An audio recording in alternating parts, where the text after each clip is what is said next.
I'm having a very good reading month so far. Hello and welcome back to Bookish, and welcome to a video in which I'm just going to really quickly go over 7 books that I've read so far here in December. I still have a couple of books on the go, and I am already planning out my list for my top 10 fiction and nonfiction books of 2023. But there are a few books I knew I was going to read in December, which I thought might creep into that top 10 list. And so I didn't want to do that yet. I'm going to wait till the actual 1st or 2nd of January to release those videos. But I have been having a good reading month, so I thought I'd go through those books. The first book I want to mention is one that I've already discussed online on Hannah's channel, and that is Sapphira and the Slave Girl by Willa Cather. I'll leave a link to that discussion down below when you can see my full thoughts about that book in that video. And I wanted to say thanks again to Hannah for introducing me to that book and encouraging and buddy reading it with me. Otherwise, it's a book I never would have read. I have to admit, I like My Antonia by Willa Cather, but I'm not a huge fan of Willa Cather. But this book was really surprising.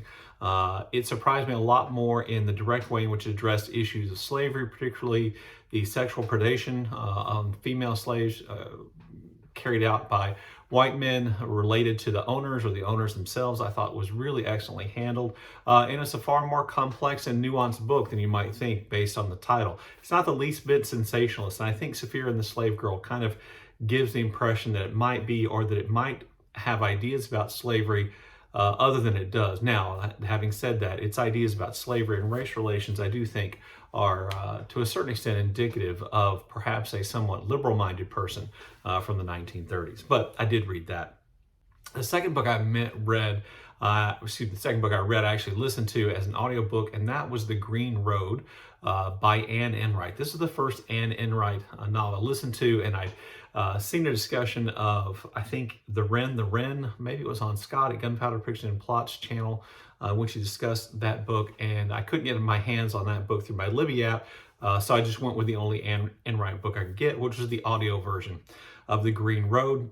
And this, brought up some issues for me with audiobooks and narration, particularly that even though there were 3 different actors who narrated or read the voices in the book, when it was a male character, when the chapter's from a male character's point of view, and there was a female speaking dialogue, the male actor, acted out a female voice. And that frequently is something that bothered me. It just seemed really strange there. But to get to the book itself, I thought it was a really enjoyable book. It's a family drama in which we see a narcissistic Irish mother whose husband has died, and then we trace kind of the lives of her kids.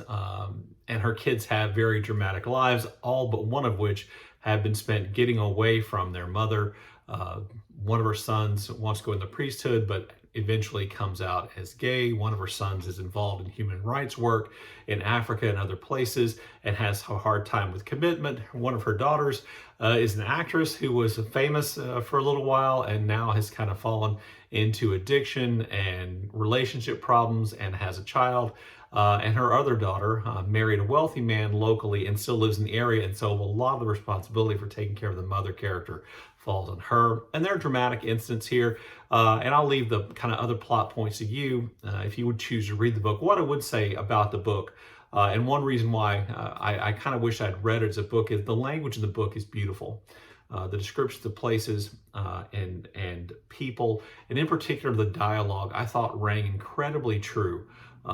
And was really kind of unique. And, in a long, Anne Enright is, I think, destined to become in a long line of Irish writers whose work that I truly admired. And so I like The Green Road. I didn't think it was great. I'm looking forward to reading more of her books because, I want to get to all of them and find the best. And I'm pretty sure this one isn't it, but still a very good book. Also, really quickly, let me just mention that I did read Let Us Descend by Jesmyn Ward.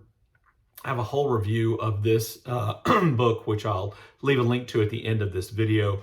But this is a really harrowing look at grief and kind of, at the same time, an examination of the difficulties of enslaved women in the United States of America during the antebellum period before the Civil War took place. And it is, as the name suggests, as it comes from Dante's Inferno, it is a description of descent into the hell of slavery. And all the facets of which worked. It also has a fair amount, not a fair amount, it also has a large amount of what I think people unfortunately refer to as magical realism. So let me just get on a rant here really quickly. I don't think it should count as magical realism if we are talking about the spiritual beliefs of a specific culture of people, of a specific group of people. To me, that's not magical realism. That is characters interacting with a spirit world or, other elements of that culture that are part of understanding the culture, part of understanding the experience. And so I don't think we should call that magical realism, because when I think of magical realism now, unfortunately, I think of, dwarves showed up in the story somewhere, or there's something like that. And that's not the case here. This is a story of an enslaved woman dealing with terrible circumstances, dealing with a tremendous amount of personal grief and guilt, and interacting with the spirits of her ancestors and the spirits of the natural world as though they were real characters or real influences. And so I do think there's a difference there. I'm not exactly sure I can put my finger on it, but I did want to mention that because I don't think I talked about that in the review. So then on to books I haven't mentioned at all on my channel, and there are 4 of those. The first one I mentioned is Mouse by Art Speilgleman. This is the graphic novel that Speilgleman created quite some time ago about his father and his mother's experience during the Holocaust. I think it's exemplary. I think it's a great window into that experience. And the thing that I thought was best about it, and the thing I think is most kind of enlightening about it or educational about it, is that it reminds me, and it should remind readers, that, not every Jewish person or other person in death camps and concentration camps route there was the same. That there were, different people were sent to the camps at different times, and there were ways in which you could perhaps delay that process, and that not everybody was captured, and not everybody in Poland or wherever turned Jews over to the Nazis, that there were these loopholes and exceptions. And the reason for that is, I think it's a really important thing to kind of understand, perhaps why people who were faced with being sent to the camps and faced with the Holocaust might have held out hope. Because there does appear to be hope for some time with Speilgleman's father and mother, that they could escape this, they could avoid going to the camps, that there was a way to, not end up there. And I think that must be something that we kind of keep in mind and think about in relation to that. But this is one of those books that's ended up as a banned book. My wife ordered these some time ago, and I guess they've been in the house for a while, but I just really got around to reading it here at the beginning of December. And I thought it was extraordinary. I think it's great. I do think it's one of those works, that people should try to read. I plan on getting to Mouse 2, the second part of this, sometime soon. Then one of the books I've been looking forward to getting to most is A Shining by Jon Fosse, who, as you may know, I really, really enjoyed the septology, that 7-book cycle published in 3 paperbacks here in the United States by New Directions Press, that I just absolutely loved. And so, Fosse, on the heels of winning the Nobel Prize, a new book by him was published called A Shining, and I really, really looked forward to the book. And so as soon as I could here in December, I read it. It is a novella length, maybe at best, perhaps a really long short story about a man who essentially appears to be completely aimless. And that is exemplified by the fact that he just gets in his car and he drives. And he takes a right turn and then a left turn and then a right turn and a left turn. And it just lets that take him wherever he goes. And he ends up in his car out in the woods, getting stuck, and then wandering around the woods. But as is, you might guess, there is a blurring of, I think in my mind as a reader, of what's really happening and what is a hallucination, what is memory functioning, guilt functioning, trauma reliving, that really goes on, which makes this whole story have obviously some fairly surreal elements in it, and go beyond just, man trapped in the woods kind of story. It certainly is a lot more than that, and there's a lot more going on here. Is this the place, I've only read the septology in this book, is this a place where I'd start with Jon Fosse? No, I don't think I would. But if you read the septology and liked it and you want to read the latest, this would be something that's good. And I think you might enjoy the kind of philosophical and thinking your way through what's happening in the book. The sixth book I read, I guess, was Fishing for the Little Pike by Juhani Karila, or Karila. It's translated from the Finnish by Lola Rogers. By the way, I forgot to mention, Jon Fosse's A Shining is translated by Damien Searles, who had translated the septology. So getting back to then the book I'm talking about now is Fishing for the Little Pike by Juhani Karila, or Karila, translated from the Finnish by Lola Rogers. This is a book that, you know, if you don't like characters interacting with mythological folk creatures from their heritage or from their culture, this might not be a book for you. But I thought this book was just an incredible amount of fun and kind of poignant and meaningful in all kinds of ways. Our main character, whose name I really can't pronounce,